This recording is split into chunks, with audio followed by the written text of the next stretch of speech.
Okay. Good morning. Thanks for coming, David. Good morning, Paul. Good to see you. Yeah. I was getting a little worried about you there. Well, don't worry about me. Yeah. I always have gray hair. Okay. All right. We're here to make a video. Okay. We want to talk about the home and the foundation and David Pauling. And so why don't you start by introducing yourself and, how old are you? When's your birthday? Where you're from? All right. My name is David Pauling. I've been at the home since 2015. I am now 91. Another month I'll be 92, which means I'm getting older. I came here by accident, and I'm damn glad that I did. Because when I got here, I never left it. And I never plan on leaving it, except in a box. So that's pretty much the background that I've got. Okay. What branch of service were you in? Marine Corps. Mm-hmm. When did you serve? Well, I put 8 years in altogether. I went in during the end of World War II, and then I didn't get out until 53. And it was a mistake getting out. I will admit that. But that's something that you make the decision and you go with it. And that's the way I've had to live my whole life. What common hobbies did you have or do you have? Hobbies? Mm-hmm. I think my hobbies is making trouble for everybody else. I can vouch for that. Well, and I think you should, Paul. My problem is truly, I started off being a workaholic. The Marine Corps taught me that when you were moving, you were doing something. And I guess I've been moving ever since. And the net end result is I will create problems. When I got here, I found out they didn't have a good way of raising money for different things, for different projects. And I started the foundation, which I'm very glad that I did, because now it's really coming into being. It's starting to be able to do what we started off to get done. And I'm looking forward to it, working with it. Good. All right.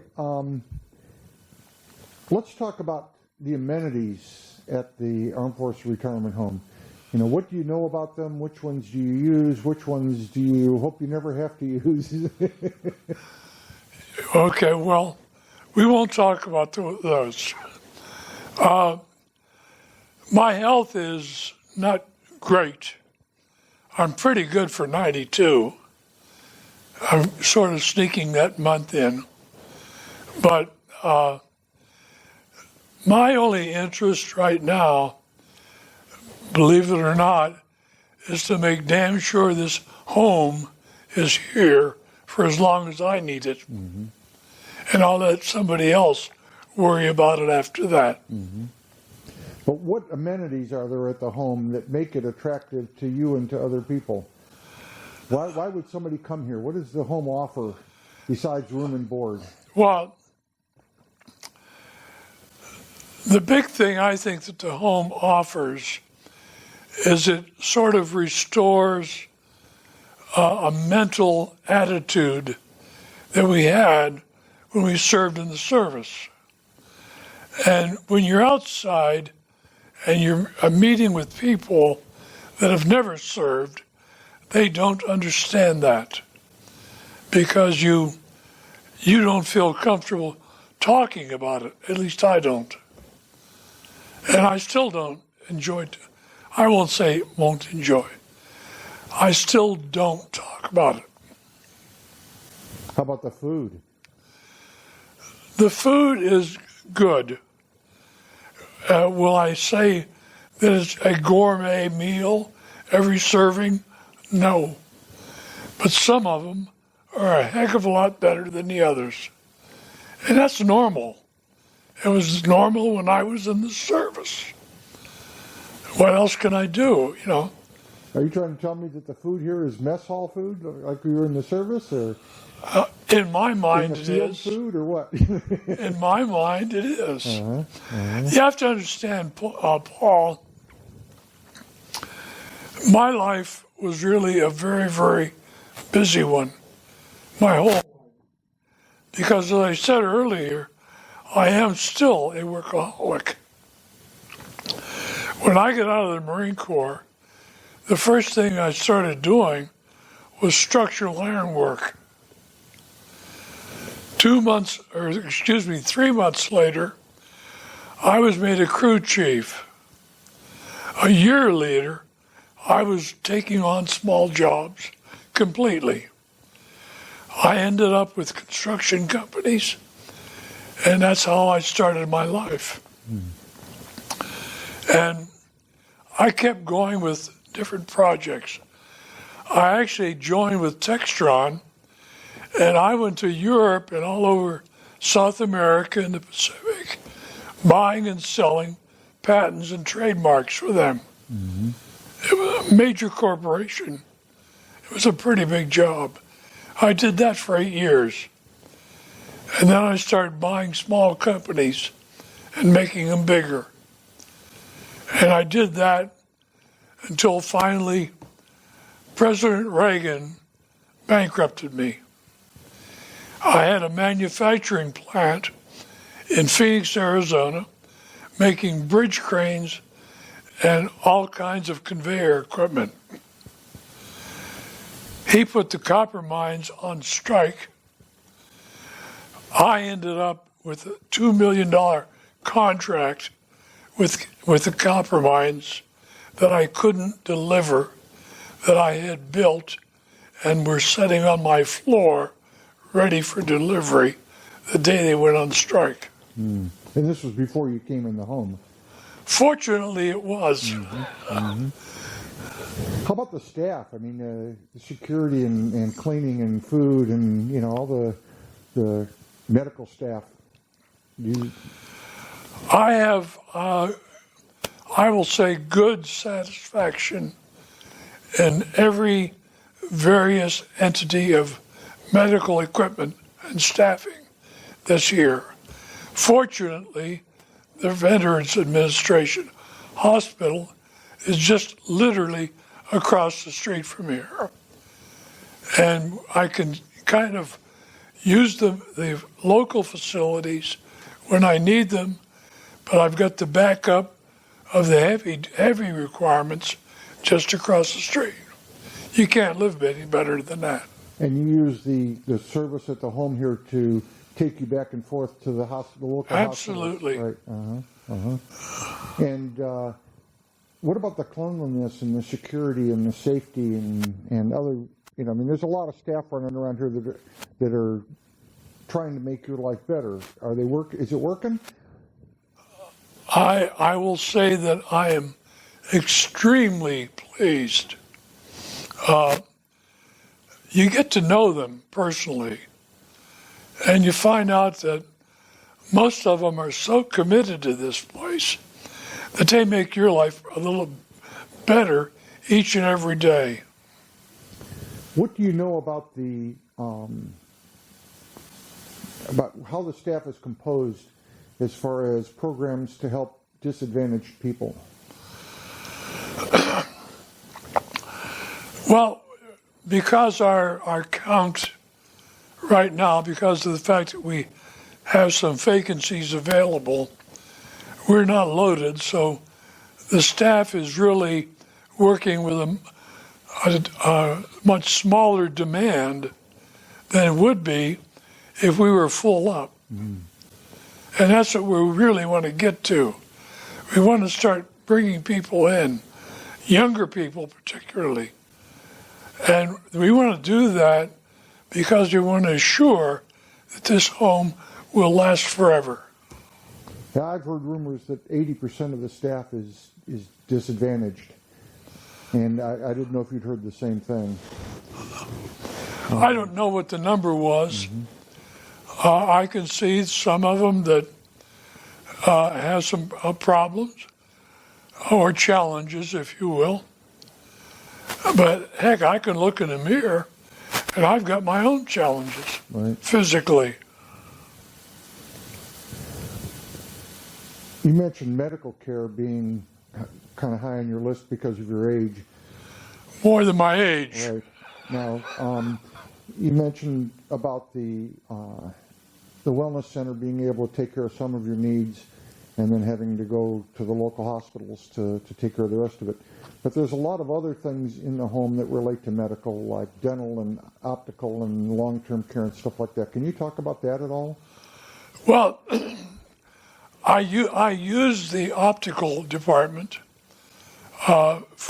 because it's convenient. It's here.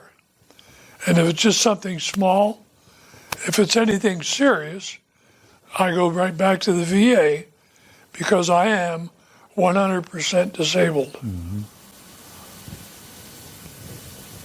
Okay. Some people say that the Armed Forces Retirement Home is a national treasure. What do you think? Oh, I think it's something that must, I won't say always be here, because I think that, again, this is a personal opinion. I think that the Armed Forces Retirement Homes have got to be expanded all over the country eventually. And I think that that's going to have to start taking place. One of the real big assets here is the fact that this is 272 acres of, literally speaking, downtown Washington, D.C. It has a very, very high value. And I could see that 10, 15, 20 years from now, they may decide just to sell this property, capitalize it, and start really expanding all over the country so that they can deliver better services to our veterans. Okay. Let's switch over to the foundation now. Let's talk about the foundation a little bit. You're a member of the foundation. You're the founder. Okay. You serve on the board in several capacities. What do you hope to accomplish with the foundation? Well, really, I was hoping that, and I'm still hoping and still trying to help it. There are a lot of problems that have been developed over the years. I look at the foundation as sort of a, if you will, a Band-Aid on a big problem. I think the foundation's responsibility is to help maintain the infrastructure. It's assist or help the residents from the standpoint of needs and sometimes wants. And I think they have to be able to help from the standpoint of management, understand better the wants and needs of the residents. They're a open communication line that connects it all together. Has the foundation been able to provide any assistance to residents during the COVID lockdown? We've been limited in what we can really do. Number one, we're facing with being restricted in what we can do. We're living in a situation where, when we sit here and talk, as we are now, you've got to be at least 6 feet away from me. There was a time before COVID when we could sit at a lunch table with 6 people or more sometimes and just have open conversations. It's a little more difficult now because of the restrictions that we live with. But you're not aware of anything that the foundation has done specifically to help AFRH with Oh, COVID? I'm aware of a few things. I was aware of a sewing machine that was needed Why was a sewing machine needed? because they were making masks, and they would do again. They didn't bring masks into us initially, so instead, a few of the recreation people got together with some of the residents, and they found out they needed a sewing machine. So the foundation just said, "Hey, get it," and we got it. And that's exactly the way we do things. Okay. We have to find needs and then fill them. But sometimes they're hard to find, believe it or not, because you have to separate the wants from the needs. And somebody's going to get unhappy with that decision. How can people contribute to the foundation? Well, there are several ways. Over time, we will develop a better formulation of how we're going to go about it. We have a website, and they can go direct to the website, and there's a button literally on every page that says touch this and you can donate. That's one way. The other way is that we can go out from a standpoint of selling through nonprofits such as GoFundMe or something like that, and do crowdfunding on special projects. That's more or less nickels and dimes sometimes, relatively. But at the same time, we can go in with a need and go on there, and people who support veterans will frequently make small donations. I say small, $50, $100, or something like that. At the same time, we can go out after sponsors for the foundation itself. We can go to the Boeing, to all the different companies like Amazon. We find, as an example, Costco is a local company here in Washington. They are consistent contributors to us on an annualized basis. And we have established those kinds of relationships over time, some of them well before the foundation was actually formed. Now we're kind of working abstractly as a team. We are not connected, and yet we help each other. And I think that that's what makes both of them successful. Okay. Well, that's all the questions I have. Is there anything else you'd like to add or expound on? Well, Paul, one problem I have, and I think you guys will notice it, my voice tends to fade if I start talking too much, even though some people think I talk too much anyway. And I guess I live with my problems and I keep going.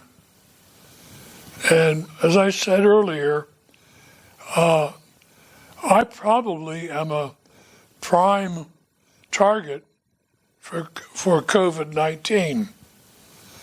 I have a bad heart, bad lungs, bad kidneys.